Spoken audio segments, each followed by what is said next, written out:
ക്യാൻസറിനെതിരെ പൊരുതാനായി Calicut city service സഹകരണ ബാങ്കും MVR cancer സെന്ററും സംയുക്തമായി അവതരിപ്പിക്കുന്ന ക്യാൻസർ ചികിത്സാ സഹായ പദ്ധതിയാണ് മാസ് കെയർ.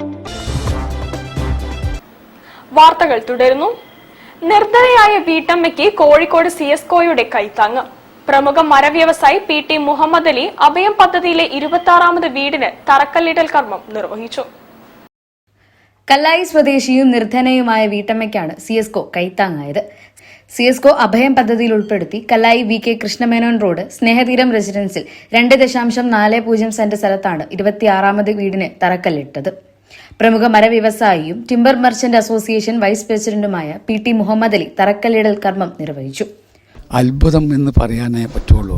ചില അസാധ്യം എന്ന വാക്കുകൾക്ക് സാധ്യം എന്ന അർത്ഥം കണ്ടെത്തിയ നമ്മുടെ പ്രസിഡന്റിനും അതിൻ്റെ മറ്റംഗങ്ങളെയും ഞാൻ വീണ്ടും അഭിനന്ദിക്കുകയാണ്. ഈ തരത്തിലുള്ള സൂചന പോലും നമുക്ക് തരുമ്പോഴും നമ്മുടെ മനസ്സിലേക്ക് വരുന്നത് നമ്മുടെ സമൂഹത്തിന് എന്ത് ചെയ്തു എന്ന് നമ്മൾ ആരോടും പറയണ്ട, നമ്മൾ തന്നെ സ്വയം നമ്മുടെ മനസ്സിനോട് പറഞ്ഞു കഴിഞ്ഞാൽ തന്നെ നമുക്ക് ധാരാളമാണ്. അങ്ങനെ സമൂഹത്തിനും വേണ്ടി ചെയ്യാൻ പറ്റുന്ന എല്ലാ കാര്യങ്ങളും ഈ സംഘടന ചെയ്തിട്ട് പോന്നിട്ടുണ്ട്. ഇനിയും ഏറ്റവും നല്ല രീതിയിൽ ചെയ്യുമെന്നുള്ള വിശ്വാസം എനിക്കുണ്ട്. CSCO പ്രസിഡന്റ് CBV സിദ്ദീഖ് അധ്യക്ഷനായി.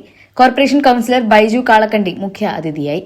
General secretary MV Fasal Rahman, K Noushad Ali, PP Abdullakoya, CPM Sayyid Ahmed, PVC Younus, Palakkandi Moideen Koya, PM Mehboob, Adam Kathiriyakath തുടങ്ങിയവർ സംബന്ധിച്ചു. തറയിട്ടതിൽ ഇതിനകം 12 വീടുകളുടെ നിർമ്മാണം പൂർത്തീകരിച്ചു. 5 വീടുകളിൽ താമസവും തുടങ്ങി. സപ്തതിയുടെ നിറവിൽ CSCO 70 വീടുകൾക്ക് തറയിടൽ നിർവഹിക്കുകയാണ് ലക്ഷ്യമെന്ന് CSCO പ്രസിഡന്റ് CBV സിദ്ദീഖും ജനറൽ സെക്രട്ടറി MV ഫസൽ റഹ്മാനും അറിയിച്ചു. News bureau, Kozhikode. ഹോട്ടൽ പണിമുടക്കിൽ വിശക്കുന്നവർക്ക് തുണയായി